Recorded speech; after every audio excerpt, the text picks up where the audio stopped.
modification constitution article 28 léegi nag parrainage bi daal dinañ koy yóbbu ci diggante 0,6 ba 0,8% waaye itam leneen loo xam ne am na ci parrainage boobule mu di ñu gën koo yaatal mu di parrainage optionnel maanaam nga jël ay élus yi nga xam ne ay député lañu wala président de conseil départemental ak maire yi nga xooli côté boobu wala itam beneen côté bi di parrainage citoyen est-ce que loi bi bi nga ko xoolee jàpp nga ne lu am nay coppite dëgg boo xam ne gis nga ko ci par rapport ak li fi amoon. coppite yi parce que xam nga bu ñu def pourcentage c'est par rapport au nombre bu ñu ko jëlee benn nombre wàññi ko pourcentage bu taux de pourcentage bu ñu ko wàññee te nombre ba yokk bu am solo day mel ni wàññi woo ko donc loolu dafa am solo ñu ci bàyyi xel beneen mbir ma aussi mooy parrainage optionnel bi nga tudd sànq maanaam yow nga bëgg ay député wala ay élus parrainé la pour cela il te faut 13 députés wala 13 élus léegi kooku ñi am parti par exemple wala ñu bokk ci coalition Benno Bokk Yaakaar wala nga mel ni PDS wala nga mel Taxawu Sénégal wala Pastef ñooñ du ñu am problème mais ñeneen ñi nga xam ne bokkuñu ci assemblée nationale mën na leen indil problème man li ma jàppoon daal mooy bon bien vrai parrainage bi kii na mais ba léegi daal xalaat naa ne buñ ko mënoon gën a woyofal ba nga xam ne dinañ permettre à chaque citoyen mu mën a parrainer personnes yu bëri wala parrainage bi aussi mu doon parrainage boo xam ne dañ koy mettre dans un cadre purement numérique yow fi nga toog rek mën nga parrainer donc yooyu yëpp day yombal mbir yi te aussi techniquement est-ce que conseil constitutionnel am na jumtukaay yi ko war pour mën a saytu parrainage bi ni mu ko waree donc boo seetloo chaque fois day am nga donc yooyu yëpp ay problème la ba léegi daal dafa mel ni des na daal ci mais ñi nga fàttali ko avril 2018 ci lañ jàppoon sax ku mel ni Idrissa Seck docteur Babacar Diop Guy Marius Sagna ci sunu kanam devant l'Assemblée nationale place Soweto fa lañ jàppe ñi ci des biir marché Sandaga parrainage bi ñu koy voté au Sénégal polémique la juróon am ñoo xam ne daanaka indil na leen ay fan yoo xam ne def nañ ko ci kaso gi ñenn ñi ay weer ci biir kaso gi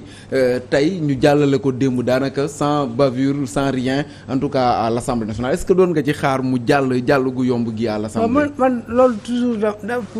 dama ko ci doon xaar xam nga lu tax moo ko ciy xaar parce que ñi mu concerné boo xoolee Assemblée nationale kan moo fa nekk Benno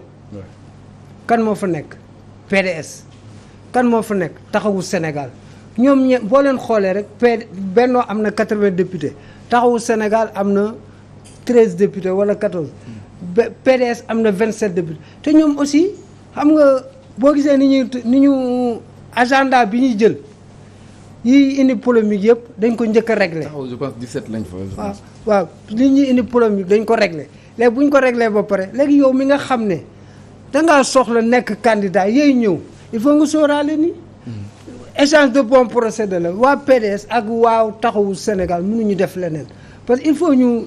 def ay échange de bons waaye ragal ma sama ginnaaw ma ragal la sama ginnaaw parce que ñoom aussi dañoo soxla vote ñooñu donc loolu moo tax man parrainage beeg yëpp dama xamoon ne day jàll du ma bett. parrainage bi moom jàppoon na ne day jàll Alioune Sow parrainage bi nga xam ne jàllale nañ ko di ko démb à l'Assemblée nationale article 29 bu constitution bu Sénégal est-ce que du nekk loo xam ne quand même ndëgg sërëx lay doon pour les candidats yi nga xam ne xëy na amuñu représentativité ci wàllum ay partis yu dëgër yu leen ŋànk comme ñi nekk assemblée nga xam ne dina yomb ci ñoom pour ñu dem jëlee ji ay député wala ñi nga xam ne am nañ ay maire ak ay président de conseil départemental ngir ñu dem ci ñooñu ñu parrainer leen ñu war a dem jëli parrainage populaire bi est-ce que du nekk ay difficulté ci ñoom bu fekkente ne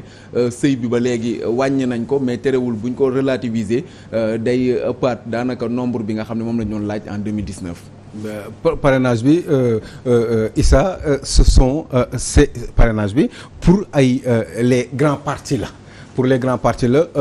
parce que ñoom ñoo am les grands électeurs ñoom ñoo am les grands partis mooy ñi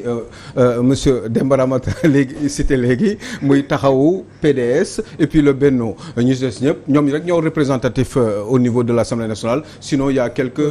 ñoo xam ne dañoo am ay benn député la ñu am ay 11 am ñoo xam ne benn la ñu am. voilà ñi surtout ñu am benn man est-ce que am na ñu am 11 à part Benno à part Pastef Taxawu ak Benno ak PUR am nañu 11 députés. PUR bosom yéeg na mais matalul parrainage. mais matalul parrainage du mat 13. voilà gis nga du ñu mat 13 donc moom bon mais dina yomb parce que dina wut ñaari nit ñu ko mën a dimbali certainement comme ils s'entendent bien ak waa Pastef te ils ont suffisamment de députés peut-être que ñooñu rek mën na leen di et puis PUR foog naa am nañu ay conseillers ak ay maires donc je crois que ni ça pourrait le faire maintenant li ci kii kay li doy waar kay mooy encore une fois c'est pour les grands partis de ce pays-là ça veut dire que en fait le tri il est déjà bien fait entre guillemets dans le sens que ni pour ñoom kese la woon mais en même temps aussi ça se comprend ça parce que ñi anticiper woon ci waxtaan yi gis nañ ci ñoom ñëpp ci seen bopp et puis bon c'est tout terminé on avance quoi circuler y a rien à voir léegi c'est clair ñi nar a dem à peu près war nañu jox sax une idée ci candidat yi mën a am ci candidat yi mën a nekk c'est sûr que les petits partis dina ma jaaxal ñu am ay nit à moins que ñu dimbali leen les petits partis ñu am un candidat dina xaw a doy waar trop Issa Tine parce que xaw ma nan la ñuy def surtout ñi nga xam ne dañu nekk dans l'opposition donc à peu près on peut avoir une idée de ñi nga xam ne ñoom ñoo war a dem élection présidentielle yi ci Benno lay jógee ci Pastef lay jógee bu fekkee ne Pastef am nañu candidat ci taxawu ci waa PUR et puis ak Khalifa Sall waa Wallu peut-être waa Wallu voilà PDS yaa ngi dégg nañ am léegi sinon à part loolu je sais pas léegi kay problème moom mooy dañu war a nekk di wax ñaata candidat la ñuy am à peu près loolu moo war a nekk question bi parce que boo xoolee ni à peu près rek war nga mën a imaginer ni on n'aura pas 8 candidats. C'est d'une évidence. Mademba Ramata Dia est-ce que duñ ñu xañ tey ay candidats yoo xam ne c'est de potentiels quand même dirigeants de ce pays ñu xañ leen ñu dem participer ji à une élection pourquoi parce que xëy na amuñu ay représentants à l'Assemblée wala ay représentants dans les collectivités territoriales wala peut-être mataluñu parrainage populaire comme li amoon en 2019 nga xam ne bëri na ñu jégg après ñu génn di xalab conseil constitutionnel. waaw xam nga démocratie malheureusement dafa am benn taar c'est la loi de la majorité ki ëpp mbooloo ëpp doole mooy régner da gis candidat boo xam ne vraiment ay xalaatam dañuy rafet nit ñëpp naw ko mais comme que amul mbooloo mënul jàll ba kooku tamit mënoo ci dara léegi malheureusement dans notre pays opposition day dem élection bu demee élection évaluer ko xam ne yii mooy taar yi léegi programme woon nañ benn élection dans quelques années lu leen teree xeex loolu mais dañuy bàyyi noonu ay parrainage lu ñu waroon xeex la xeex ko ba mu deñ 2022 bi passé yow toujours daf lay lor say nawle ak yéen say na mais ñoom lay gën a lor ñu nekk dans l'opposition mais bu élection jàttee ñu mel ni dañoo fàtte seen li leen gàllankooroon mais yooyu ay combat yu fi nekkoon la mais dañuy topp yeneen affaire di wax yeneen affaire au lieu ñu comme parrainage combat bu ñu war di xeex la chaque fois mais xeexuñu ko bàyyi ko ba lii lu jur leen malheureusement nag dina am ñoo xam ne wax dëgg yàlla ci wàllu jaar-jaar wala ci wàllu programme dinañ am kii mais comme que du ñu am atteindre yenn sëy yi te donc du ñu mën a dem léegi daal gis nga sëñ bi dans la vie rien ne se donne tout s'arrache surtout avec le pouvoir incarné par le président Macky Sall moo tax gars yi dañu war a di bàyyi loolu xel war di opposition danga du ay waxtaan ay laamisoo ay kii dangay dem ba mujj gi du la jariñ dara parce que à une force organisée disait Lénine il faut opposer une force organisée loolu mooy wax ji léegi opposition des fois dañuy ils se trompent dans leur combat topp benn affaire di ci wax bàyyi l'essentiel pour nga dem kii war nga régler affaire parrainage régler processus électoral bi ak yooyu yëpp mais yooyu yëpp régler wuñ ko dañ koy bàyyi ba mun a ci këtt na jon nag ñu commencé di daw fekk c'est trop tard comme que le vin est tiré maintenant il faut le boire mais jàpp naa ne aussi parrainage c'est pour kii nu mu tudd rationaliser les partis mais nañu fexe ba rationaliser partis au début parce que en amont comme en aval parce que il y a 337 partis 37 xaw ma 39 parmi ces partis là boo doon bon en termes de nombre il compte mais quels sont ces partis qui pèsent matuñu 10 boo xooloon doo ëpp 10 partis yoo xam ne vraiment ils sont du ñu am bilan financier amuñu siège am na ñoo xam ne sax seen néeg bu otul bu ñu doon voté kenn du leen fal seen biir néeg xamu na soxna si sax du la fal. parce que xam nga pas de congrès waaw non ñeen ñoo xam ne amuñu yooyu yëpp bu ñu ko rationné mais malheureusement les partis dañuy wax les autres violent la loi mais ñoom ils les assassinent. amul benn parti à ma connaissance boobu. kuy respecter liñ ko sart yëpp léegi autorités yi ñoo waroon le ministre de l'intérieur jéem a rationaliser que ça soit au niveau de l'APR ak feneen ñu teg ay chartes yu leer légiférer ko ba ñëpp on a voté ça dans le référendum. Ouais. Mais ba léegi fourage statut de l'opposition fourage léegi ils gèrent ce qui les intéresse moom la ñu gère parrainage moo leen lijjanti nañ ko statut de l'opposition lijjanti wuñ ko légiférer sur les partis rationalisation des partis mi ngi fi ak yeneen léegi opposition bi mu am fulla xam ne yii mooy combat réel yi mu consacrer énergie am foofu bañ ku ko divertir.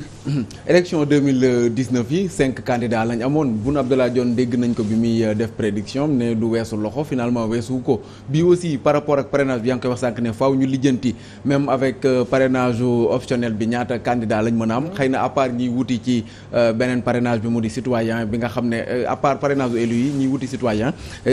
lan lañ war a mën a def ba nga xam ne dina nekk ay élection yu inclusive yoo xam ne peut-être duñ léser benn candidat même bu fekkente ne du ko jóg mën a bokk ci ay élection parce que dina am ay règles de jeu. mais xam nga élection inclusive aussi mooy lan mooy ñëpp bokk